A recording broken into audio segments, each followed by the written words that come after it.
여러분, 저희가 오늘 보실 말씀은 사사기 11장 1절에서 33절까지인데요. 그 중에서 저희가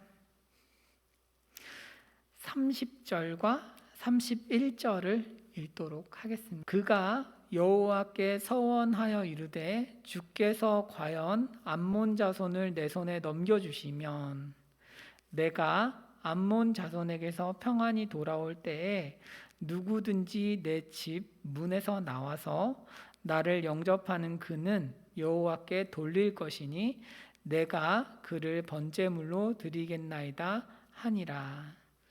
아멘. 여러분, 저희가 순종하라는 말을 참 많이 들으시죠?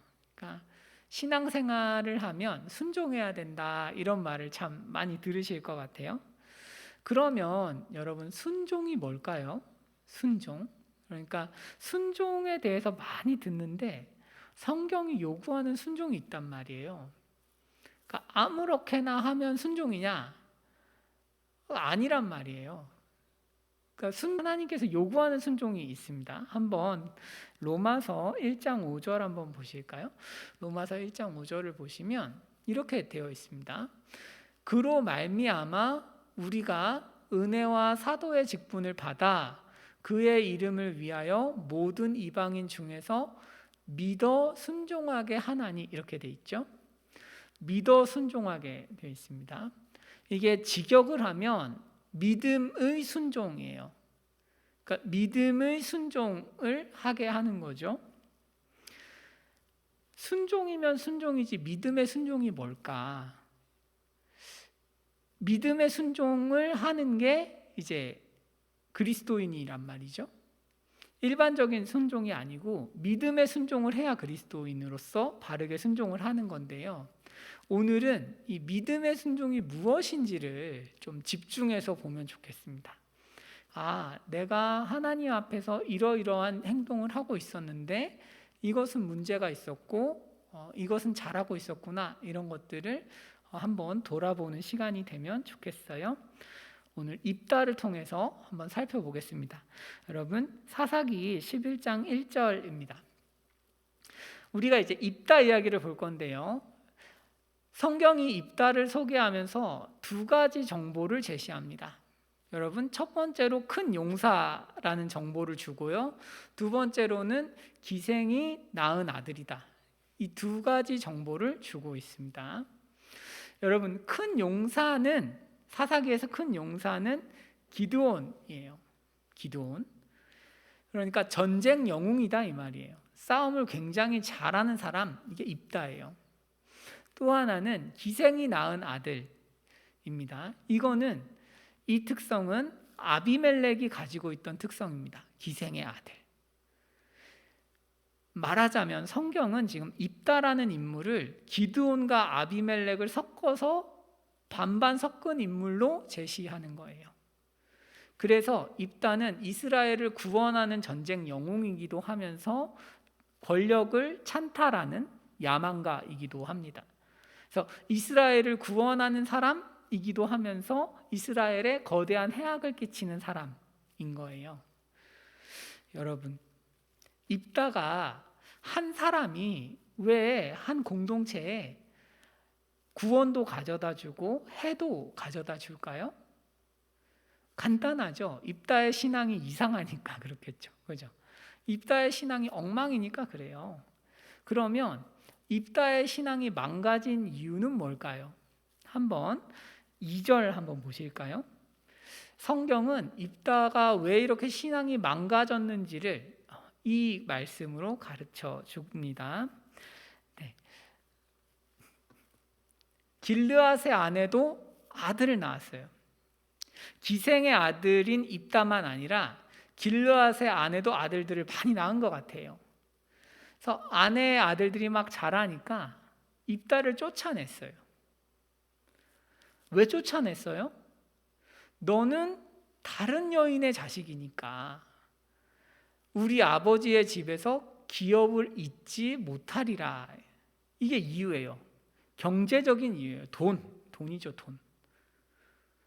돈 때문에 쫓아낸 거예요. 여러분, 지금 입다가 살고 있는, 같이 신앙생활을, 그러니까 같이 거주하고 있는 사람들은 믿음의 사람들이에요. 그러니까 신앙생활을 하는 사람들인데 돈 때문에 가족을 쫓아내고 있습니다. 이런 상황에서는 여러분, 입다가 정상적인 믿음을 가지고 자라기가 어렵겠죠. 그리고 사실 이스라엘 남자는 기생의 아들이라는 걸 낳을 수가 없어요. 원래 기생이라는 단어는 여기서 아내와 대비되는 단어인데, 왜 아내가 안 되고 기생이 되냐 하면, 기생은 이방 여인이기 때문에 그래요. 그러니까 이방 여인에게서 아들을 낳은 거예요. 이스라엘 남자는 그렇게 하면 안 되죠. 그러니까 지금 입다는 어렸을 때 돈에 취한 하나님의 백성과 욕정에 취한 하나님의 백성과 계속 살았던 거죠. 그러니까 입다가 쫓겨나서 어디로 가는가 하면 3절에 이렇게 되어 있습니다. 입다가 그의 형제들을 피하여 돕당에 갔다, 이렇게 되어 있어요. 돕당에 가서 잡류가 그에게로 와서 함께 출입했습니다. 입다가 돕당에 거주했고 잡류가 찾아왔어요. 여러분, 여기서 출입했다는 것은 산적질을 했다, 이렇게 해석하시면 되겠어요. 그러니까 잡류라는 사람들하고 같이 산적질을 한 거예요. 그래서 같이 말 타고 다니면서 이렇게 마을을 습격했다라고 이해하시면 되겠습니다. 입다가 산적 두목이 된 거죠. 산적 두목. 힘은 세니까 산적 두목이 된 겁니다. 여러분, 이런 입다의 모습에서 여러분은 누가 떠오르십니까? 교회 안에 믿음이 너무 연약한, 세상 문화에 너무 많이 이렇게 영향을 받고 있는 그런 청년들이 혹시 생각나지는 않으신가요? 수십 년 동안 신앙생활을 하신 분들은 오히려 더 어려운 측면이 있어요. 신앙생활 하는 데 있어서. 뭐가 어렵냐면, 가만히 이렇게 보니까 아무도 진지하게 말씀을 믿지 않는 거예요. 같이 교회를 다니는데 교회 안에서 찬양도 하고 말씀도 배우고 설교도 듣고 교제도 하는데 그다지 사람들이 말씀을 진지하게 생각하지 않는다는 것을 수십 년 동안 배우는 거예요. 같이 신앙생활을 하지만 결국은 돈이 더 중요하고 욕심을 못 이기는 그런 성도들을 너무 많이 보는 거죠. 그러면 입다 같은 사람이 될 수 있는 거죠. 그래서 앞에서 여러분 예수님을 잘 믿으셔야 돼요 라고 제가 권면한다고 해도 사실은 이런 생각을 할 수 있는 거죠. 그래서 누가 진지하게 지키고 있냐고. 그래서 누가 정말 진지하게 말씀을 지키는가. 결국 관심사는 아파트고 배우자고 직장이고 세상적인 조건이 아니냐. 앞에서 말씀하지만 집에서 가만히 이야기를 들어보면 믿음의 삶에 대해서는 그다지 높게 평가하는 것 같지 않고 오히려 세상에서 잘된 사람들을 부러워하는 것이 우리 현주소 아니냐라는 거죠. 그러면 입다 같은 사람들이 계속 자라나는 거죠. 여러분, 그래서 우리가 청년들을 잃어버리기도 하고 청년들이 자발적으로 떠나기도 하죠. 하지만 여러분, 지금 사사기에서 꼭 입다의 가족 같은 사람들만 있는 건 아니죠. 믿음의 사람들은 또 따로 많아요. 야엘도 있고 훌륭한 믿음의 사람들이 있잖아요. 그러니까 여러분들이 교회에 오셔서 무엇을 하셔야 하냐 면 믿음의 사람들과 한마디라도 더 하시는 게 굉장히 중요해요. 그러니까 소그룹을 왜 만들어 놨냐 하면 믿음의 사람과 교제하라고 만들어 놓은 거죠. 아, 하나님의 말씀을 진지하게 믿는 사람은 이런 거구나. 이런 태도를 가지고 있고 하나님의 말씀을 진지하게 믿는 삶이 좋은 거구나 라는 것을 배우는 거예요. 세상에서는 하나님을 믿는 삶을 굉장히 우스꽝스러운 것으로 만들어 버렸지만 여러분들이 실제로 옆에서 한번 보세요. 하나님을 진지하게 믿고 말씀을 지키는 사람들의 삶이 얼마나 좋은가, 멋진가. 그런 것들을 우리가 소그룹 안에서 배우면 좋겠고, 여러분들이 자꾸 믿음 좋지 않은 사람들을 찾아다니면서 신앙생활 하지는 마세요. 그러니까 누구를 만나냐가 너무 중요해요. 교회에 와서는 믿음 좋은 사람하고 교제해야 돼요. 교회에 와서는. 자, 다시 이야기로 돌아옵시다. 성경은 이렇게 입다를 소개한 후에 입다를 다음처럼 설명합니다. 다음 보실까요? 11장 구조가 이렇게 되어 있어요. 입다는 3번의 협상을 해요. 길르앗 장로님들하고 한번 협상을 하고, 두 번째는 왕하고 협상을 하고, 그리고 마지막으로 하나님과 협상을 합니다. 그리고 잘못된 협상 때문에 딸을 번제로 바치는데, 11장이 말하는 입다는 그러니까 어떤 사람이에요? 협상하는 사람이죠. 협상. 그러니까 성경이 말하는 입다는 누구예요? 협상가예요. 협상가. 자, 제가 다 살피면 좋겠는데 지금 시간상 하나의 협상만 좀 살펴볼게요. 길르앗 장로님들하고 협상했던 거 한번 보겠습니다. 여러분, 사사기 10장 18절은 이렇게 돼 있어요. 지금 길르앗 사람들이 굉장히 위험에 빠졌습니다. 암몬 사람들이 계속 공격하고 전쟁하려고 자기들을 괴롭히고 하니까 길르앗 백성들이 모였어요. 모여서 누가 암몬 자손하고 싸우지? 뭐 이렇게 고민을 시작한 거예요. 어려운 일이니까 상금을 걸어야겠다. 그래서 암몬 자손과 싸우는 사람은 길르앗 모든 주민의 머리로 삼아야겠다. 왕이다, 왕 이 말이에요. 왕으로 삼아야지라고 선포를 합니다. 그런데 아무도 지원을 안 해요. 아무도 지원을 안 해서 결국 길르앗 장로들이 입다를 찾아갔습니다. 그래서 입다한테 이렇게 말한 거예요. 암몬 자손과 싸우려는데 당신이 와서 우리의 장관이 돼주세요 라고 이야기를 했어요. 여러분, 그런데 여기서 장관이라는 단어는 앞에 있는 길르앗 모든 주민의 머리와는 달라요. 앞은 왕을 의미하는 거고 지금 장로님들이 와서 말씀하시는 것은 군대 장관 정도예요. 그러니까 직급을 낮춘 거죠. 그러니까 팀장에서 대리 뭐 이런 식으로 낮춘 거란 말이에요.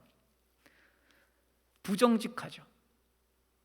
그러니까 지금 장로님들이 부정직한 거예요. 입다가 별로 마음에 들지 않으니까 입다의 힘을 빌리기는 빌려야겠고 하니까 최대한 덜 주려고 애를 쓰고 있는 거죠.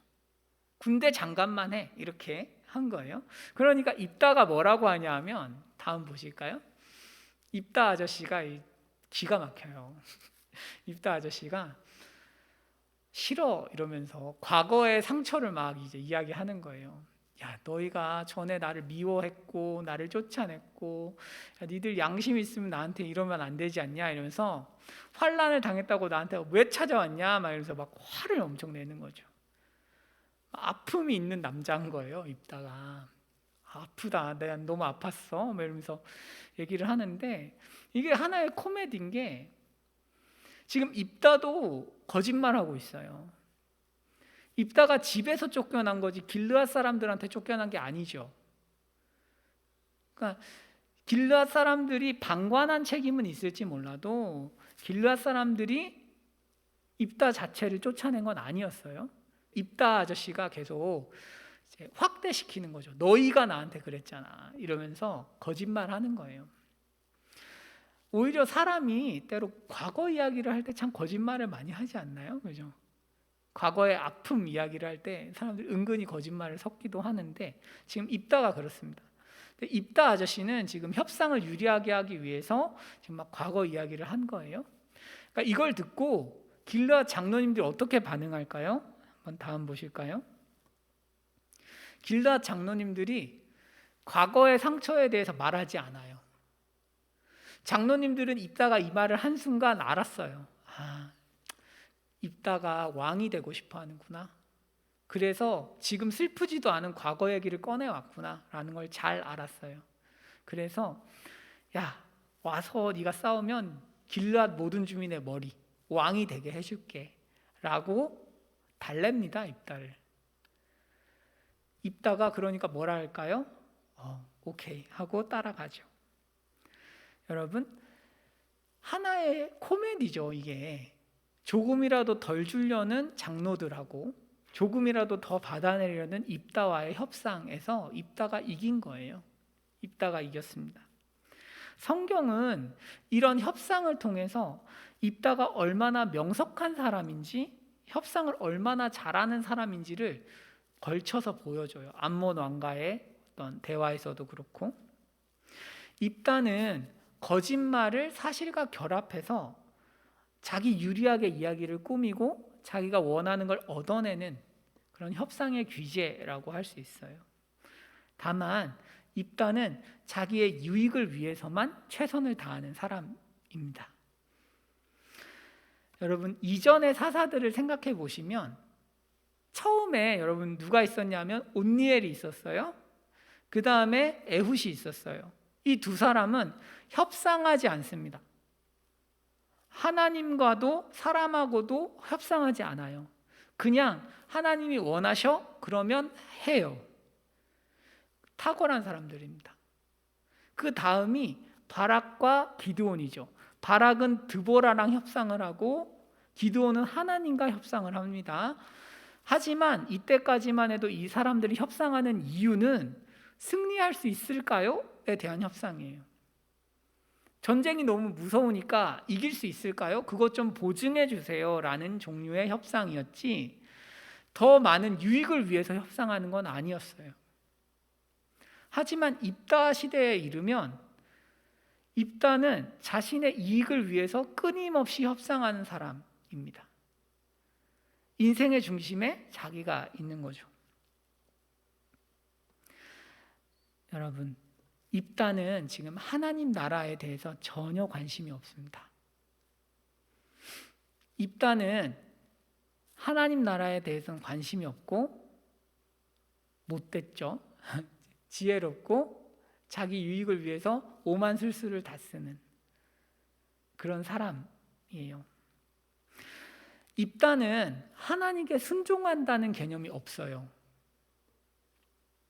그는 오직 자신의 유익을 위해서만 막 움직이거든요. 여러분, 여기서부터 잘 들으시면 좋겠어요. 왜 순종이라는 개념이 없어졌을까요? 입다의 삶에서 순종이라는 개념이 없어지고 협상이라는 개념만 남은 이유가 뭘까요? 하나님을 모르기 때문입니다. 하나님을 모르기 때문에. 한번 다음 구절 보실까요? 사사기 2장 10절. 자, 보실게요. 그 후에 일어난 다른 세대는 여호와를 알지 못해요. 알지 못하고 여호와께서 이스라엘을 위하여 행하신 일도 알지 못하였더라. 알지 못하기 때문에 순종할 수 없어요. 굉장히 중요합니다. 그러니까 하나님께 순종한다는 것은 그냥 내 열심으로 되는 게 아니라 하나님을 알아야 순종할 수 있어요. 뭘 알아야 되느냐는 거죠. 한번 다음 이야기를 보면서 마무리하겠습니다.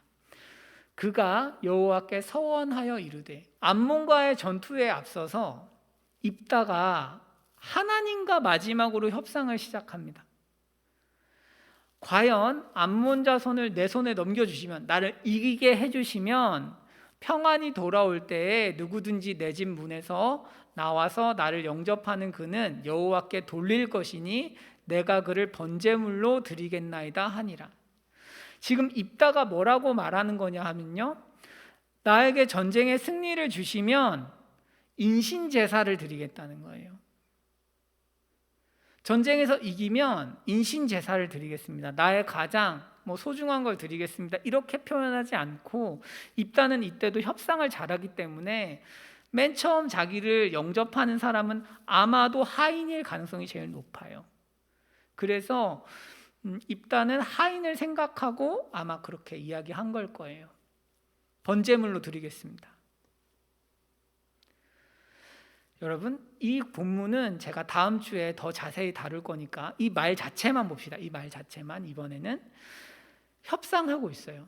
입다는 하나님께서 자신에게 은혜를 주신다는 개념이 없어요. 입다는 하나님의 은혜에 대해서 알지 못합니다. 하나님께서 은혜로 나를 대우하신다 이런 생각이 없고, 입다는 하나님에게서 뭔가를 얻어내기 위해서 조건을 제시해야 되는 교환관계라고 파악하고 있는 거예요. 여러분, 우리는 하나님과의 관계를 어떻게 생각하고 계신가요? 교환관계예요? 아니면 은혜 관계예요? 내가 잘하면 하나님도 잘하고, 내가 못하면 하나님 나 사랑 안 하고, 뭐 이런 걸까요? 아니면 하나님께서 은혜로 나를 대우하시기 때문에 하나님 앞에서 나의 행위와 상관없이 내가 항상 사랑받고 있는 걸까요? 자, 조금 이따가 더 자세히 보겠습니다. 인간은 하나님을 이렇게 생각해요. 내가 뭘 해야 뭔가를 주시는 분. 이렇게 생각해요. 이게 인간의 가장 큰 오해고 하나님을 알지 못함인데, 예수님의 제자들조차 그랬습니다. 예수님의 제자들조차. 한번 다음 보실게요. 예수님의 제자들조차 예수님의 마음을 이해를 못해요. 세베대의 아들 야고보와 요한이 예수님께 나아가서 말했어요. 예수님, 무엇이든지 우리가 구하는 걸 해주세요 라고 말한 거예요. 이게 왜 그러냐 하면요, 지금 예수님이 예루살렘으로 입성하시면 이 사람들은 예수님이 왕이 될 거라고 생각했어요. 드디어 왔다. 한탕 잡는 때가 왔구나. 그래서 세베대는 야고보와 요한의 어머니인데 예수님을 위해서 돈을 많이 썼어요. 야고보와 요한도 제자니까 엄마도 돈도 쓰고 이러니까 예수님 앞에서 뭔가 잘한 게 있다고 생각했어요. 그래서 자기들한테 좋은 걸 달라는 거죠. 교환하는 관계인 거예요. 3년 반을 쫓아다녀도 하나님 앞에서 이 사람들이 안 바뀌는 거예요. 바뀌지 않습니다. 사람은 은혜가 뭔지를 이해를 못하는 거예요. 본능적으로 이해를 못하는 거예요. 우리도 그렇죠. 우리도 하나님하고 협상 많이 하시잖아요. 하나님 이거 도와주시면 제가 잘할게요. 혹은 제가 잘했으니까 해주세요. 이런 식의 협상을 많이 하잖아요. 교회 섬기면 이거 해주시나요? 뭐 이런 협상을 많이 하죠. 그게 뭐예요? 하나님과 나와의 관계를 교환 관계로 생각하는 거예요. 교환하는 거예요. 내 행위와 하나님의 복을 계속 바꾸는 거죠. 그리고 이게 굉장히 논리적이기 때문에, 직관적이기 때문에 사람들이 여기에 다 넘어가 있어요. 신앙생활을 교환관계라고 생각하면 여러분, 자기의가 반드시 생기고 그런 사람들이 있는 공동체는 행복하지 않아요. 그 사람도 행복하지 않아요. 굉장히 중요합니다. 교환관계로 생각하는 사람은 하나님을 다시 믿어야 되는 거예요. 여러분, 우리가 하나님을 율법적으로 생각해서 내가 잘하면 복 주고 못하면 벌 주시는 분 정도로만 생각한다면 우리와 하나님 사이에는 순종이란 개념이 있을 수가 없어요. 협상만 있는 거예요. 협상만. 왜 입다가 순종하지 않냐? 입다는 하나님을 교환하는 관계라고 생각했기 때문에 순종이란 개념이 존재할 수가 없어요. 애초에. 여러분, 교회를 섬길 수 있고 사람한테 친절할 수 있어요.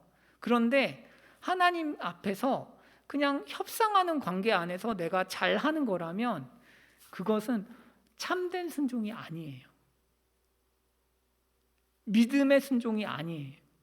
그냥 겉으로 보이는 거고, 사람들 눈에는 그 사람이 꽤나 종교적이고 거룩한 사람으로 보일 수 있지만 그 사람은 순종하고 있는 게 아니에요. 하나님 앞에서 교환할 수 있는 재화를 계속 마련하는 것에 불과하죠.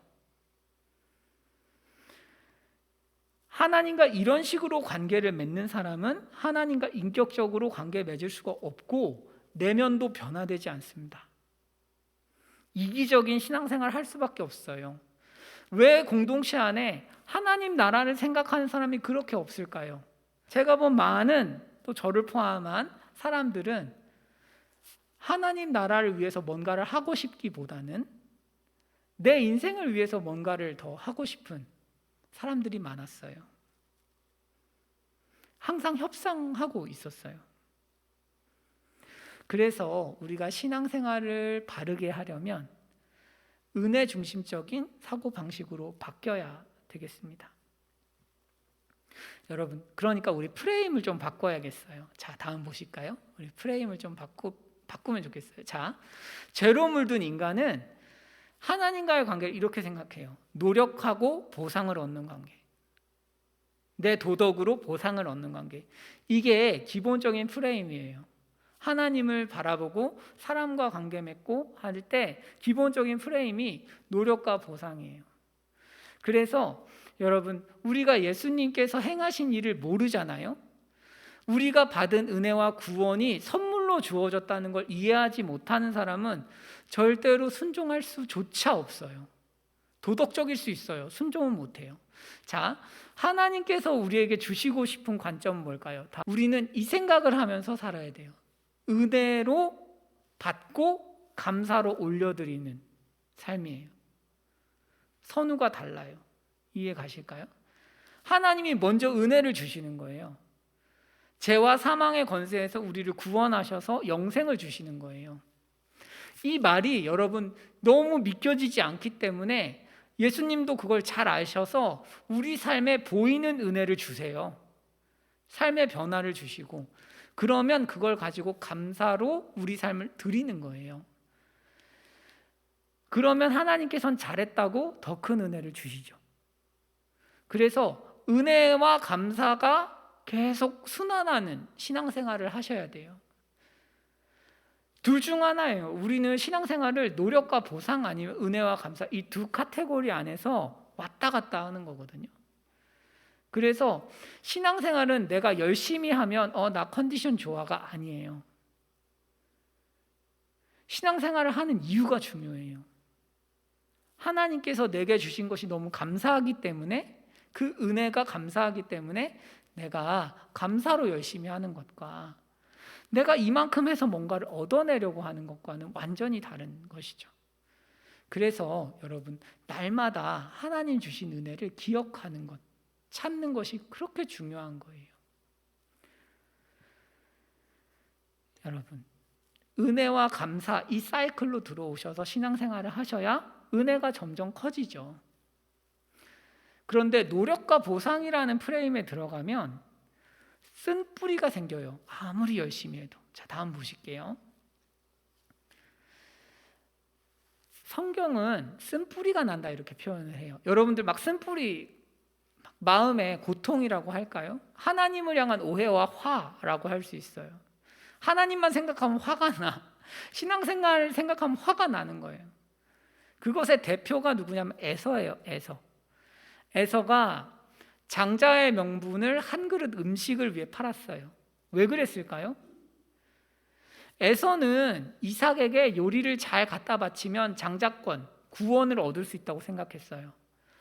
노력과 보상인 거예요.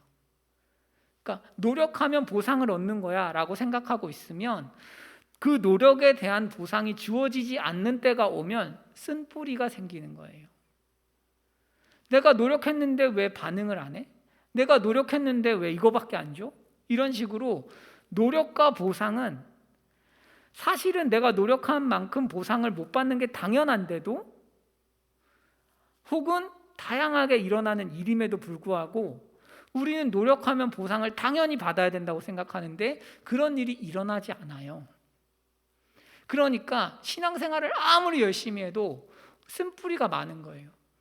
화가 나 있는 거예요. 하나님한테. 내가 그때 그렇게 열심히 했는데 하나님 나한테 반응 안 해주셨었어. 쓴뿌리가 있는 거죠. 그래서 냉소적인 거예요.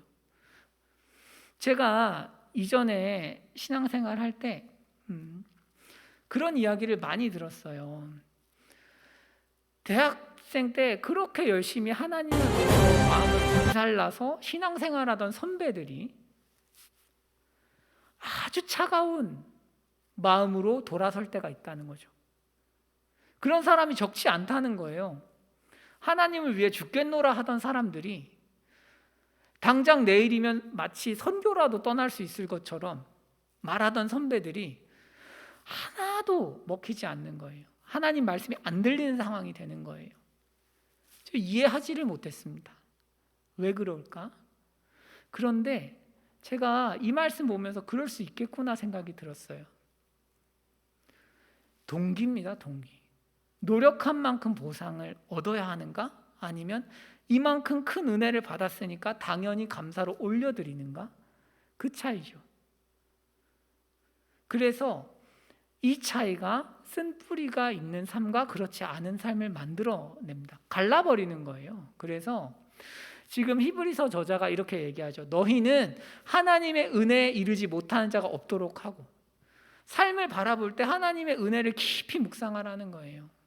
오늘 하루 주셔서 감사하네. 나에게 이런 가족을 주셔서 감사하고, 하나님께서 나를 죄에서 구원해 주셔서 감사하고, 일할 수 있는 직장과 힘을 주셔서 감사하고, 감사하니까 그 은혜를 묵상하니까 감사하고, 감사하니까 열심히 하나님께 올려드리는 삶, 그게 이제 은혜에 이르는 삶이에요. 그런데 그게 아니라 우리 삶을 이렇게 바라보는 거죠. 오늘도 열심히 노력해서 하나님께 뭔가를 얻어내야겠군. 내 초라한 삶을 더 낫게 만들려면 하나님의 복이 필요한데, 그러려면 내가 굉장히 열심히 해서 내 초라한 삶을 장식한 어떤 복을 얻어내야만 하겠군. 그러려면 내가 꽤나 노력해야겠어. 여러분, 틀려요. 아시겠죠? 그렇게 하면 안 돼요. 그게 아니고 지금 주어진 것을 겸손한 마음으로, 기쁨으로 계속 찾으세요.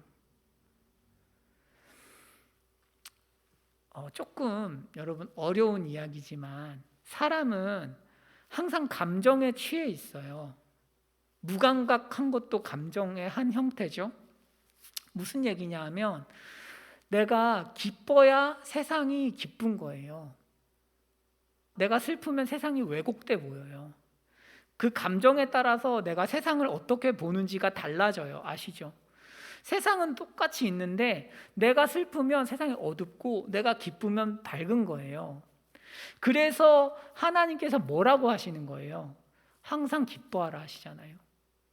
왜 우리가 항상 기뻐해야 할까요? 기뻐야 삶을 정확하게 해석할 수 있기 때문에 그래요.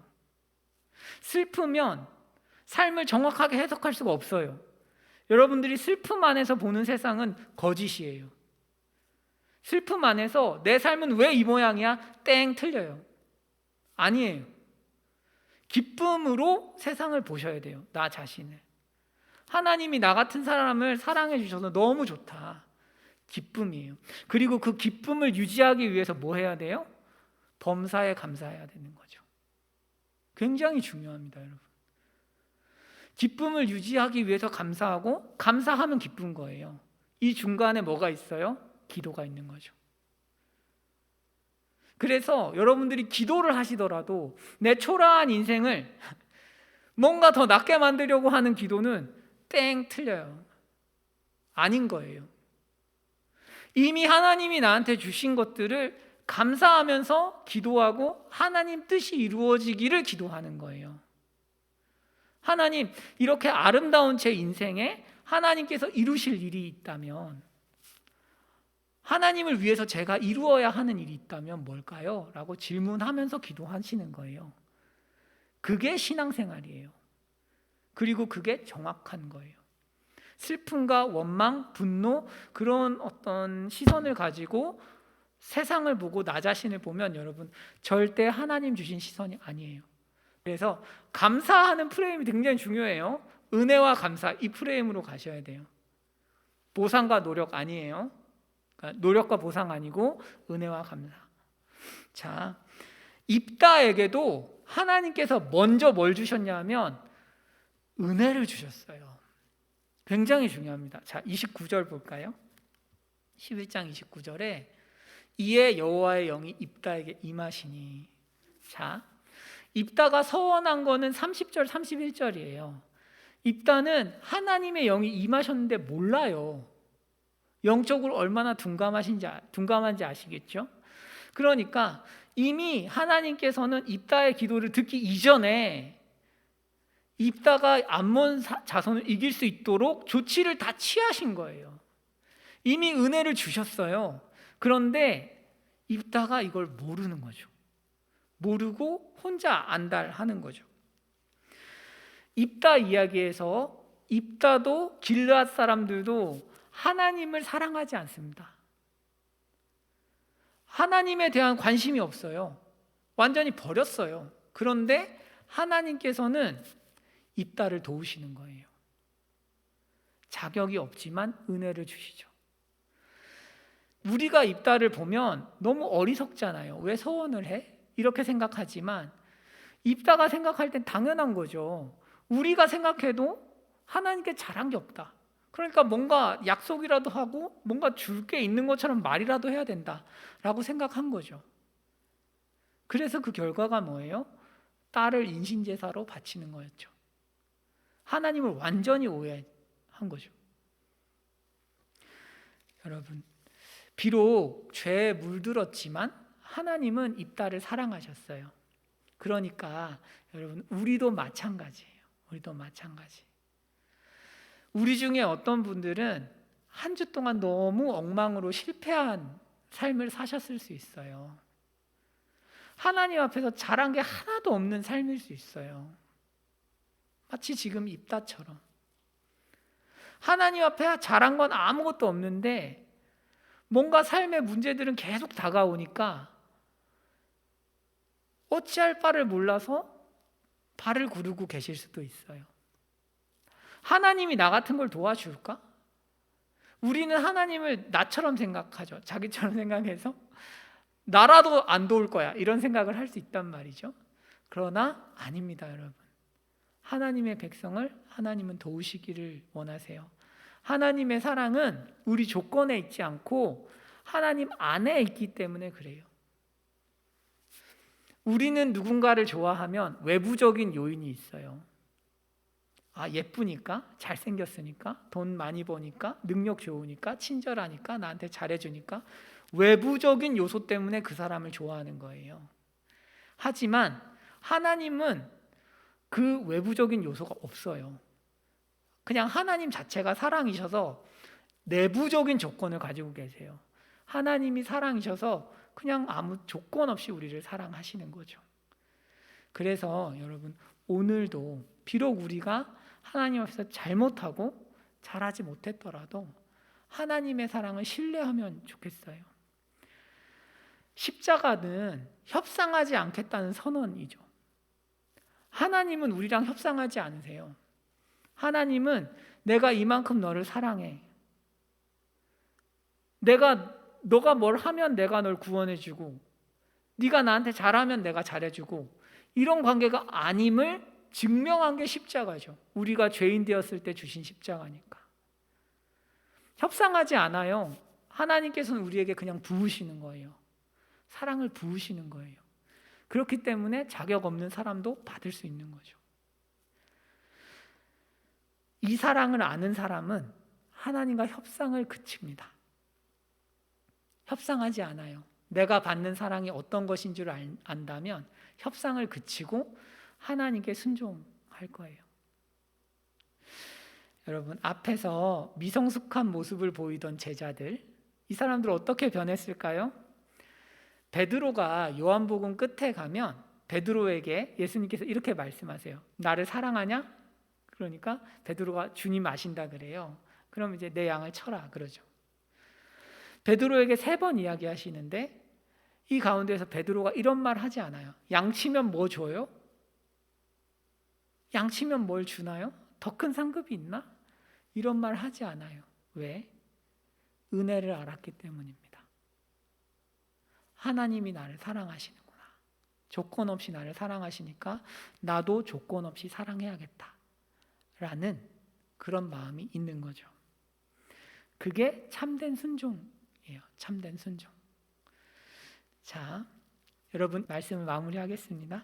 이번 주에는 우리가 하나님께 조건을 달지 않고 순종해보면 어떨까요?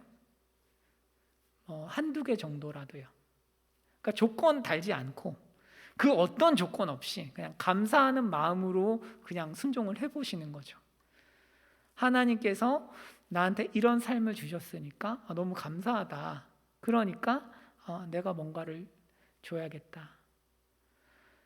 무슨 조건을 달지 마시고 주위 지체들을 섬기신다든지 격려하신다든지 시간을 보내주신다든지 코로나라서 그건 어렵겠네요.